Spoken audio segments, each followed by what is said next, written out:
हमने यानी हम साधुओं ने, भाषा है साधुओं ने, जिनवाणी ने, माँ बाप XYZ, तुम्हारे मंदिर आने की आवाज़ तुमने अपने अंदर से उठाई थी कि तुम्हारे माँ बाप ने भेजा था, विज्ञापन था ये। उन्होंने कहा बेटा विज्ञापन, मंदिर जा, बहुत लोभ दिया, मंदिर जाने से ऐसा होता है, ये होता है, ये होता है, तू पढ़ाई अच्छी करेगा, तेरा खूब धन दौलत, जो कुछ भी आप विज्ञापन वाला करता है वो तो LIC वालों से पूछ लेना। गंजे को कंगी बेच देते, और हमने भी आगरा के गंजों को कंगी बेची है और बेच रहा हूं और बेचूंगा। विज्ञापन, तुम कुछ नहीं जानते, इडियट। मार्थ, गुरु ने आकर के तुमसे कहा ये धर्म करो, ये माला फेरो, क्योंकि तुम परेशान थे, तुम दुखी थे। हमने उस दुखी का फायदा उठाया। तुम लोभी थे, हमने तुम्हारे लोभ का फायदा उठाया। तुम लोभी थे, तुम कुछ वो चाहते थे जो तुम्हें मिलने वाला नहीं था, तुम वो चाहते थे जो तुम प्राप्त नहीं कर पा रहे थे। मैंने झुंझुना बनाया, मैंने झुंझुना बजाया, आओ तुम्हें जो चाहिए मेरे से मिलेगा। तुम दौड़े चले आए, लाइन लगा दी। बिल्कुल सांची सांची हो रही है, खुली खुली। बोलो कितने लोग धर्म और हम शादियों के, जिनवाणी के झुंझुने पर मंदिर आते हैं। झुंझुना बजाया हमने, आओ तुम्हें जो चाहिए है, नहीं मिल पा रहा है ना, तुम पास नहीं हो पा रहे ना, तुम व्यापार में सफल नहीं हो पा रहे ना, आओ मैं तुम्हें देता हूं भक्तांबर पाठ। हमने भक्तांबर का झुंझुना बनाया, तुम्हारे हाथ में भक्तांबर की किताब आ गई। मैंने झुंझुना बनाया कि आओ तुम भगवान का शांति धारा करो, तुम्हारी इच्छा पूरी होगी। मैंने शांति धारा का झुंझुना बजाया, तुमने लाखों की बोली लेकर के लोटा लेकर खड़े हो गए बेटा। मैंने नमोकार मंत्र का झुंझुना बजाया, मैं व्रत नियमियों का झुंझुना बजाया। ये मंदिर मेरे से बहुत बड़े शोरूम हैं, मंदिर मेरे बहुत बड़े शोरूम हैं धर्म के, और मंदिर में बैठी हुई मूर्ति शोरूम की मूर्ति है जो तुम्हारे लिए बनाया है, शोरूम बनाया है। और उसका विज्ञापन दिया तर्क से, नए से। गलत मत मानना, कल भी मैंने कहा था, धमकी मत मानना। ये जो लोभ मैंने दिया है ये झूठा मत मानना। कल मैंने बहुत अच्छा मोटिवेशन किया था, सच्चे डाकू का और सच्चे साधु की वाणी को कभी धमकी मत मानना। सच्चा डाकू है, डाकू कहो, पापी कहो, आतंकवादी कहो, जो सही में है, डुप्लीकेट नहीं। डाकू भी असली होते हैं और साधु भी असली होते हैं, डुप्लीकेट की बात नहीं करता। जिस डाकू को तुम असली मानते हो, जिस पापी को मानते हो कि ये सर प्रकार का पापी है, मन से भी, वचन से भी, काय से भी, किसी भी प्रकार से इसके मन में दया नाम की चीज नहीं, ये बिल्कुल भी हिचकने वाला नहीं, इसको कुछ भी करने में कोई डर नहीं है, कोई भी डर नहीं है। ये इतना बड़ा पापी है। ऐसे पापी ने जो कुछ भी कहे कभी धमकी मत मानना, नहीं तो बेटा खो दोगे और तुम भी चले जाओगे। कल का ही प्रवचन था शायद, कल ही बात कही थी, और बात कभी नहीं मानना। बच्चे की बात कही थी, ये निर्णय करना जो कुछ भी वो कहे, मैं कुछ भी नहीं कह रहा हूं, जो कुछ भी कहे वो धमकी नहीं है, उसने कहा है तो वैसा होगा और वैसा वो करेगा।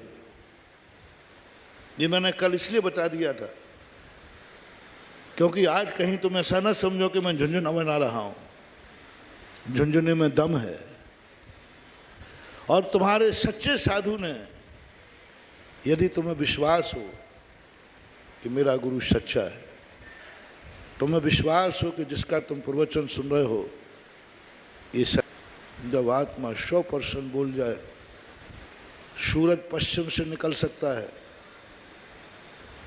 आकाश के तारे जमीन पे आ सकते हैं, लेकिन मैं जिस गुरु का प्रवचन सुनने जा रहा हूं इसकी वाणी कभी अन्यथा नहीं हो सकती।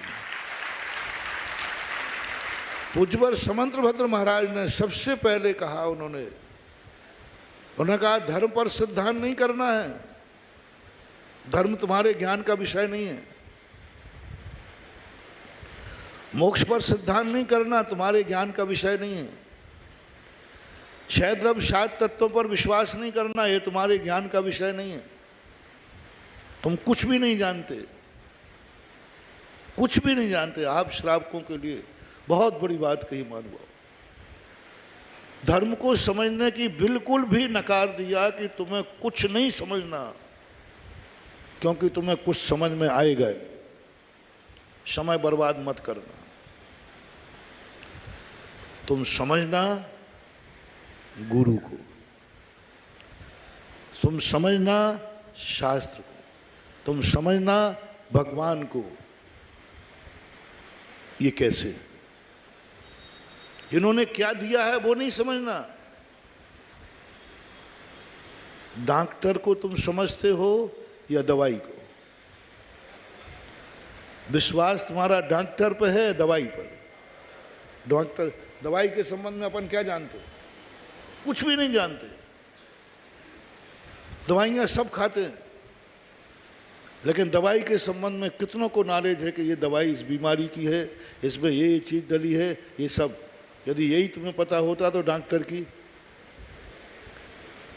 डॉक्टर से जो पर्ची पर लिखी है दवाई, यानी तुम उस दवाई के संबंध में बिल्कुल कुछ नहीं जानते।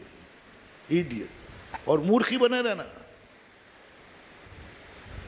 और तुम जब तक यदि दवाई की खोज में जाओगे तब तक तुम मर चुके, गलती मत कर लेना। डॉक्टर जो दवाई दे रहा है, पहले मैं इस दवाई के संबंध में समझूंगा, जहां बनती है फार्मेसी जाऊंगा, मैं खुद फार्मूला देखूंगा, फिर उस पर विचार करूंगा कि दवाई सही है कि नहीं, मात्रा सही है नहीं। जब तक तो तुम ऊपर चले जाओगे। सारी दुनिया दवाइयां खा रही है, दवाई के संबंध में कुछ नहीं जानती। किसके विश्वास पर? वो पेड़ फाड़ के देखता है। किसके विश्वास से तुमने मरीज छोड़ दिया ऑपरेशन थिएटर में, बाहर निकल के आ गए? तुम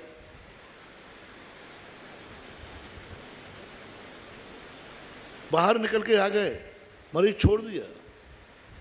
पेट फाड़ेगा, क्या करेगा क्या नहीं करेगा, क्या जानते हो तुम?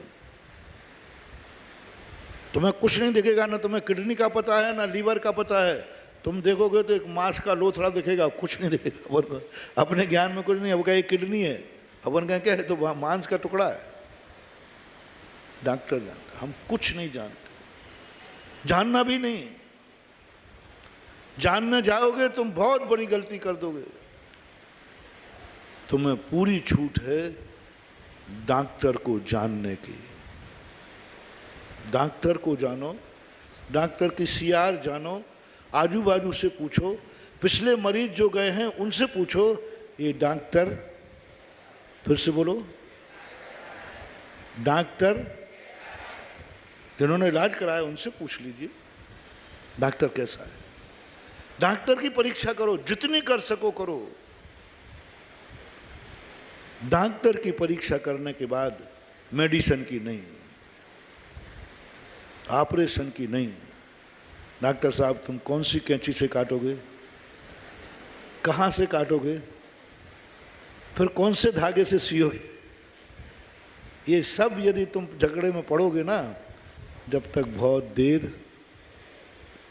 कई बार तो ऐसा होता है कि तुरंत निर्णय लेना है, इसी समय इनकी बाईपास होगी, तुरंत ऑपरेशन होगा, कोई भी समय नहीं है। साहब थोड़ा बहुत नहीं, कोई समय नहीं। यदि तुमने समय ले लिया तो क्या हो जाएगा? जाएगा। महानुभाव, धर्म क्षेत्र में भी तुम्हें पूज्यवर समंत भट्ट महाराज बहुत बड़े फिलोसोफर थे, वो बहुत बड़े दार्शनिक थे। उन्होंने कहा नहीं, इन गृहस्थों के लिए, हमारी थेरी अलग है, तुम्हारी अलग है, गृहस्थों से स्पष्ट आदेश दे दिया तुम्हें कोई भी जानकारी नहीं रखना, तुम्हारा डॉक्टर है गुरु।